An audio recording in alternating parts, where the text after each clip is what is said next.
መንግስትና የፋኖ ታጣቂዎችን ለድርድር የማመቻቸት ሚና የተሰጠው የአማራ ሰላም ምክር ቤት ከ6 ወር በፊት በኬንያ ናይሮቢ ከፋኖ ተወካዮች ጋር ተወያይቷል መባሉ አነጋጋሪ ሆኗል።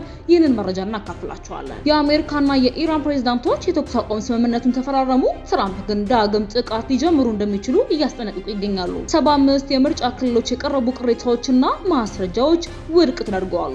የቮይስ ኦፍ ኢትዮጵያን ቤተሰቦች ሰብስክራይብ ማድረጋችሁን እያስታወስናችሁ በዝርዝር ወደምንመለከታቸው ጉዳዮች እናልፋለን።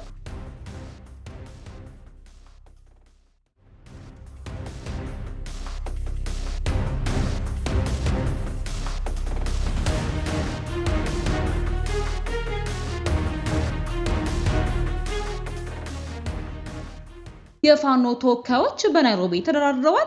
መንግስትና የፋኖ ታጣቂዎችን ለድርድር የማመቻቸት ሚና የተሰጠው የአማራ ሰላም ምክር ቤት ከ6 ወር በፊት በኬንያ ናይሮቢ ከፋኖ ተወካዮች ጋር ተወያይቷል መባሉ አነጋጋሪ ሆኗል። በጉዳዩ ላይ ለአንድ አፍታ ሚዲያ ማብራሪያ የሰጡት የምክር ቤቱ ቃል አቀባይ እያቸው ተሻለ ናይሮቢ ላይ ከፋኖ ተወካዮች ጋር ስለ ድርድር ውይይት ተደርጓል የሚለውን መረጃ እንደ ምክር ቤት አናውቀውም ብለዋል።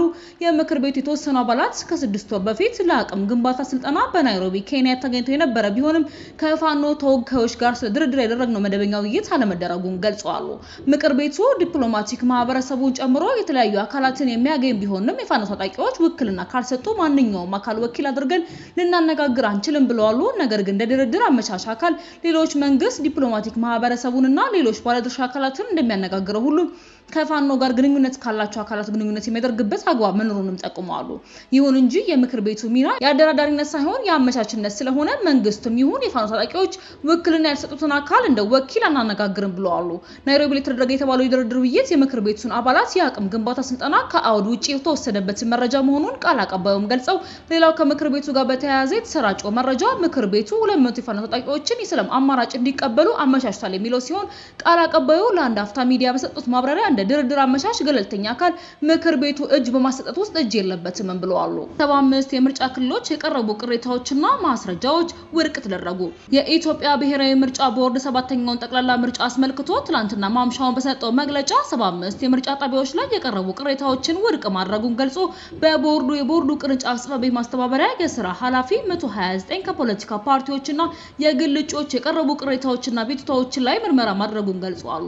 ከነዚህም 75 የሚሆኑት ማስረጃዎች ቀርበው ምልከታ በማድረግ ቦርዱ ቅሬታዎችን ውድቅ ማድረጉን አንስተዋል።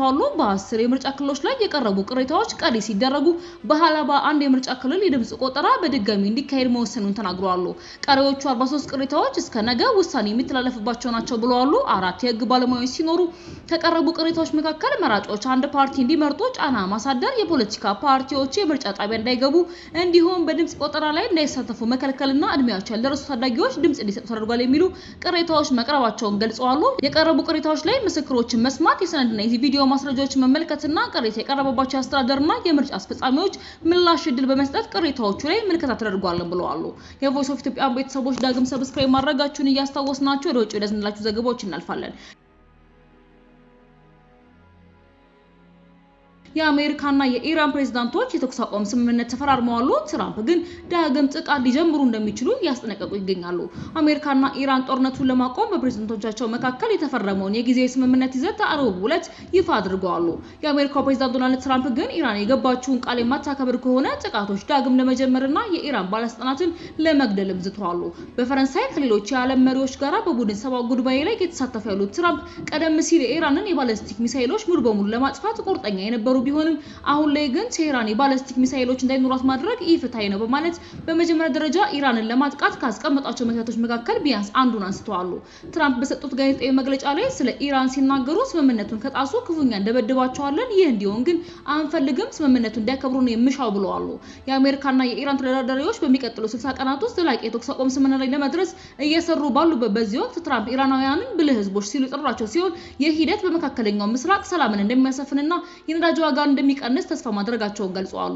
ቀደም ሲል ትራምፕ ጉዳዩ ካልተመቸኝ ወይም ደግሞ መልካም ምግባር ባላሳዩ በቀጥታ ባናታቸው ላይ ቦምብ ወደ መጣል እንመለሳለን ሲሉም ተናግረው ነበር።